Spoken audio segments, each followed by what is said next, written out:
नमस्कार बंधुरा आशा करी आपनारा सबाई खूब भालो आछेन। आज आमी आपनादेर साथे एकटी दुर्दान्त रेसिपि शेयर करछि। आमार चैनेले एटी फार्स्ट टाइम आमी रेसिपिटी आपनादेर साथे शेयर करछि।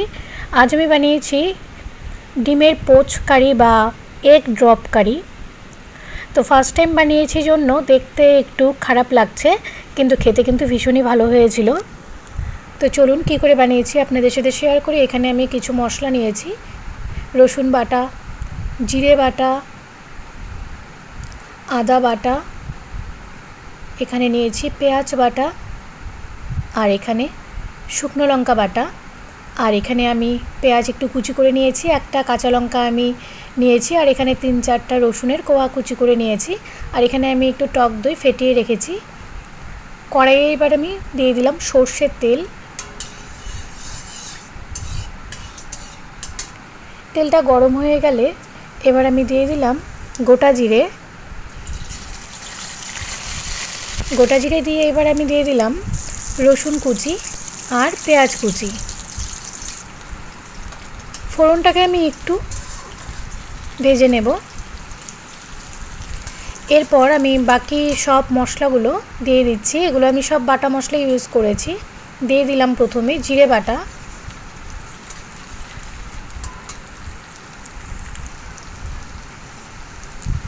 আদা বাটা,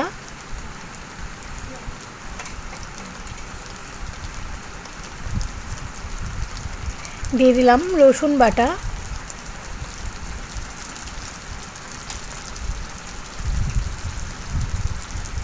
এবার দিয়ে দিলাম পেঁয়াজ বাটা। আপনারা আপনাদের পরিমাণ মতো মশলা নেবেন।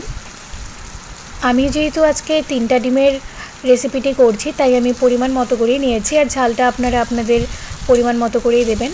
তো মশলাগুলো দিয়ে একটু আমি ভেজে নিচ্ছি। এরপর আমি দিয়ে দিলাম শুকনো লঙ্কা বাটা। এখানে আমি কোনো লঙ্কার গুঁড়ো ইউজ করিনি, সব বাটা মশলা এখানে। আর বাটা মশলার যে কোনো রেসিপি কিন্তু খেতে ভীষণ ভালো লাগে। তো আমি মশলাটাকে একটু কষিয়ে নিয়েছি। এরপর আমি দিয়ে দেব স্বাদ মতো লবণ আর স্বাদ মতো হলুদ।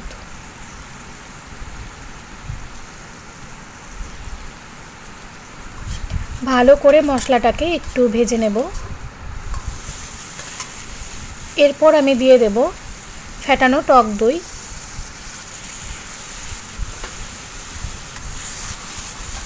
দই দিয়ে এবার মশলার সাথে একটু ভালো করে মশলাটাকে কষিয়ে নেব।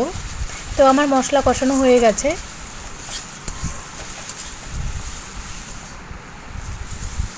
মশলার থেকে একটু তেল ছেড়ে আসছে। এরপর আমি যে প্লেটে আমি সব বাটা মশলাগুলো রেখেছিলাম, সেই মশলায় আমি জলটা দিয়ে, ওই প্লেটে জল দিয়ে আমি এবার প্লেট ধুয়ে জলটা দিয়ে দিলাম।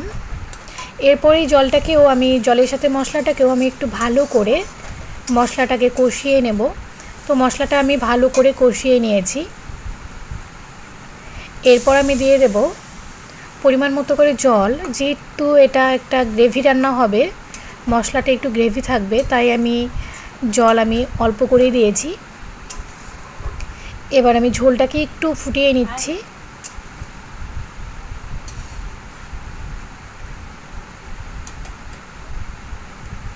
ঝোলটা ফুটে এসেছে আর অনেকটা কিন্তু শুকিয়েও গেছে। এই পর্যায়ে আমি ডিম ভেঙে দিয়ে দিচ্ছি। এখানে কাঁচা ডিমই আমি দিচ্ছি। আর এই পর্যায়ে কিন্তু গ্যাসের ফ্লেমটা একদমই লোতে রাখতে হবে। আর আস্তে আস্তে করে আমি এরপর আরও একটা দিয়ে দিলাম। তো আজকে আমি 3টা ডিমেরই এগ ড্রপ কারি রান্না করেছি ফার্স্ট টাইম।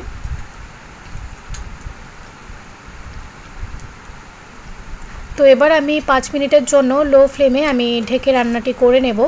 এতে করে ভাপে ডিমের ওপরের অংশটাও সেদ্ধ হয়ে যাবে। তো ফিরে এলাম 4-5 মিনিট পরে।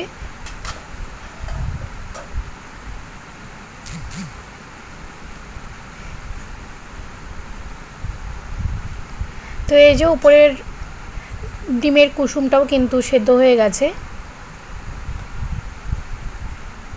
আর যেহেতু আমি এটা কড়াইতে রান্না করেছিলাম, সে কারণে ডিমটা ছড়াতে পারিনি, ডিমটা লেগে গেছিলো জন্য একটু ভেঙে গেছে।